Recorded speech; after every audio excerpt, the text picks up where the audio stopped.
sejarah, kembali lagi di Aura-Aura Sejarah. Nah, kali ini bersama host yang paling kece di sini aku Cika Fitria dan akan menemani kalian bersama narasumber keren yang ada di sini. Nah, jadi di sini ini kita akan bahas tentang sejarah. Sejarah ya, karena kita memang jadi Aura-Aura Sejarah, kita akan bahas sejarah.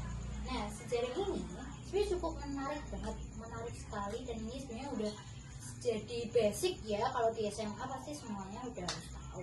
Nah, jadi ini temanya tentang pendudukan Jepang di Indonesia dari tahun 1942 sampai 1945. Nah, menariknya apa? Karena ada di sekolahnya di situ. Wow. Nah, jadi kita langsung mulai aja, tapi sebelumnya kita kenalan dulu sama narasumber di sini. Ya, walaupun berseragam tapi IQ-nya ini udah tinggi. Wes, mereka udah tahu sejarah ya udah. Let's see.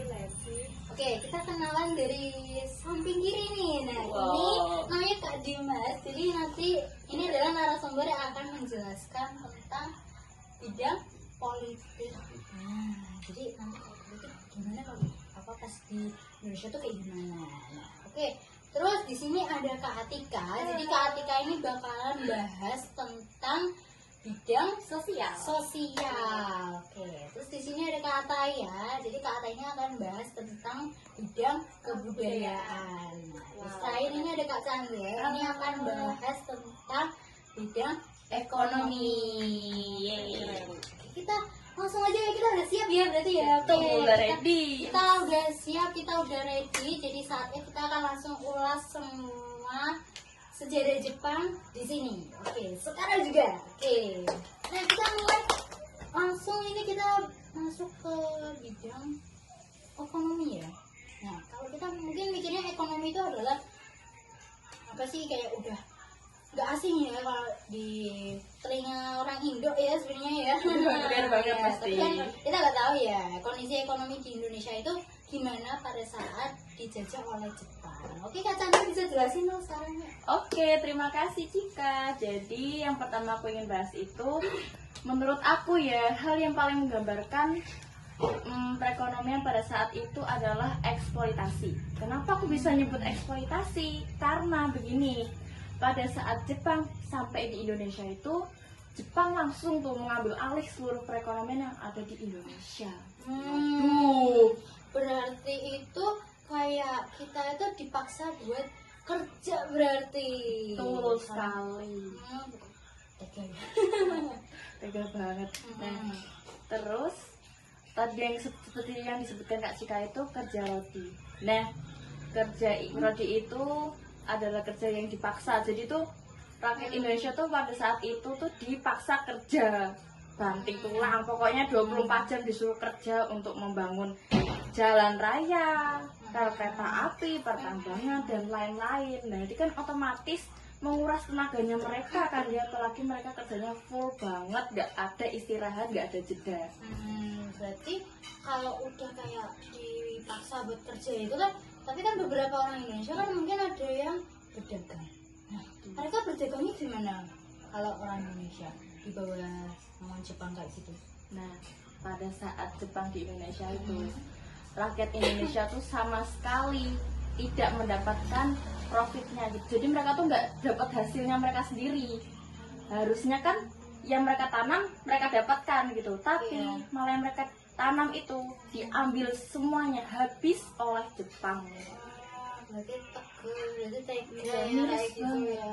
Berarti pada saat ekonomi ini ya memang kita tuh udah bener-bener gak bisa ngapa-ngapain. Istilahnya kan memang kita kan dijajah nih oleh Jepang. Jadi pastinya kita apapun hasil apa alam kita ini pastinya akan milik Jepang. Kita emang sudah dikuasai oleh Jepang. Ini sih sangat tega banget ya. Gitu ya. Bener-bener miris. Berarti otomatis rakyatnya menderita pada saat itu. Betul. Oke, berarti habis ini kita akan masuk ke dunia politik. Dunia politik ini kan sebenarnya kan jarang banget ya buat dibahas ya, apalagi paling banyaknya tuh bidang ekonomi, sosial atau yang terjadi pada rakyat Indonesia pada saat itu. Nah, jadi kita akan bahas tentang politik dulu ya. Politik tuh kayak gimana sih? Coba jelasin.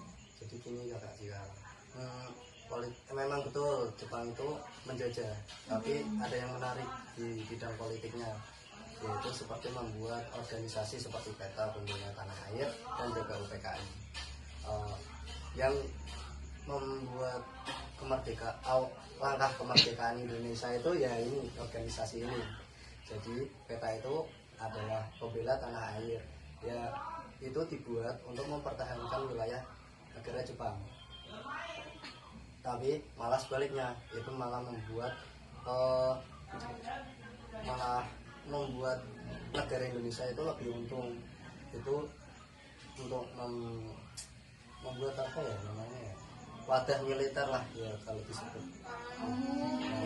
Jadi terus kalau BPUPKI itu tuh organisasi yang membahas awalnya kemerdekaan bangsa Indonesia.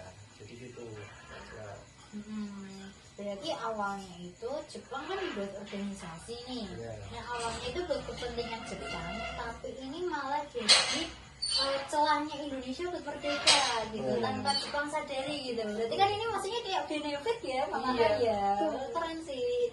Nah mungkin cukup berarti politik sampai situ. Nah sekarang kita masuk ke bidang kebudayaan itu. Ini memang sebenarnya kayak harusnya menarik ya, karena kebudayaan sendiri apa yang terjadi sih pada rakyat Indonesia pada saat itu. Apakah kebudayaan yang berbeda? Apakah mereka harus ngomong pakai bahasa Jepang? Kan kita nggak tahu.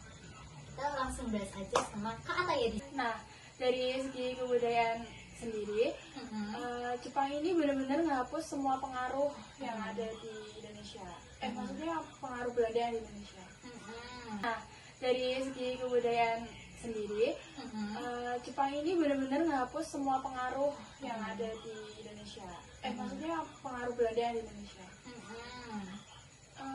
Mau apa yang berbau Belanda itu pokoknya itu dilarang sama Jepang. Kayak contohnya tuh lagu, bahasa, film gitu. Oh berarti ini kan otomatis kan rakyat Indonesia itu semuanya tuh diajarkan budaya Jepang berarti. Ya, anak-anak di Indonesia itu kan sekolah. Nah mereka itu harus diwajibin belajar bahasa Jepang.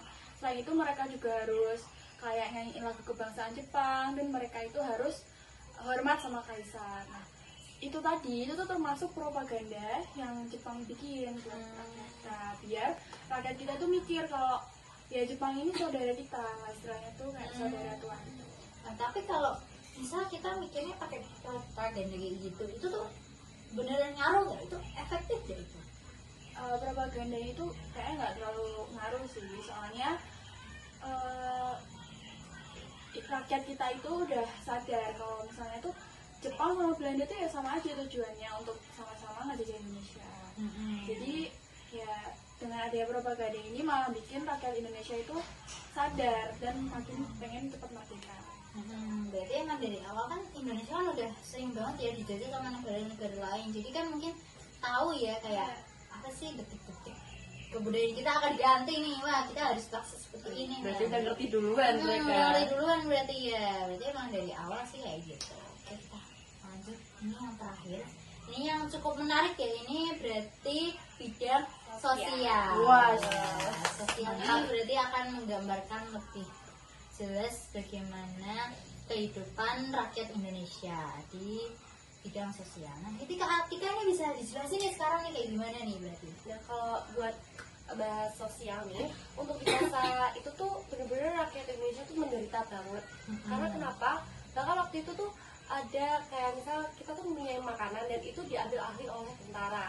Jadi di situ tuh bener-bener rakyat Indonesia tuh pada akhirnya makan singkong-singkongan dan juga daun-daunan untuk bertahan hidup. Terus untuk pendidikannya sendiri ini sempat berhenti beberapa tahun, lalu dibuka kembali di 1943 dan itu ada ilmu kedokteran dan ilmu teknik dan itu ada di Bandung. Nah terus habis itu para pelajar ini diberi slogan yaitu Hako Ichiyo. Hako Ichiyo ini bermakna buat universitas apa ya, kayak kawasan kemakmuran bersama Asia Timur Raya dalam Perang Dunia Kedua. Malah langsung jadi bidang apa nih, pendidikan ya gitu ya. Nah tapi gak apa-apa nih, kita ada ilmu barunya di sini. Biasanya malah di situ tuh juga pertama kali ataupun beberapa kali didirikannya sekolah kesehatan. Nah, kalau buat ngomong-ngomong sendiri kan tadi kan ada rakyat Indonesia yang memang terpaksa untuk makan makanan seperti singkong dan dedaunan. Ini kan akan mempengaruhi kesehatan ya pasti. Iya betul. Gimana nih berarti kondisi kesehatannya rakyat Indonesia pada saat Itu kacau banget sih. Bahkan waktu itu ada dokter dari Bali diusir, terus habis itu obat-obatan di rumah sakit itu kurang, dan beberapa penyakit seperti malaria itu meningkat. Jadi itu kondisi di Indonesia angka kematian itu meningkat gitu. Kayak banget. Miris banget ya berarti ya. Kasian banget sih. Iya apa sih? Ini baru katanya 3,5 tahun. Iya betul. Apa sih Indonesia dijajah oleh Jepang? Tapi perubahannya ini sangat-sangat merugikan banget. Berarti kesimpulannya rakyat Indonesia ini menderita. Iya betul, menderita banget. Tapi ada dampak positifnya yaitu mempunyai semangat nasionalisme. Tapi lebih banyak kekurangannya sih. Seperti pada masa ini, pada masa pendudukan Jepang itu adalah masa sangat sulit bagi rakyat Indonesia.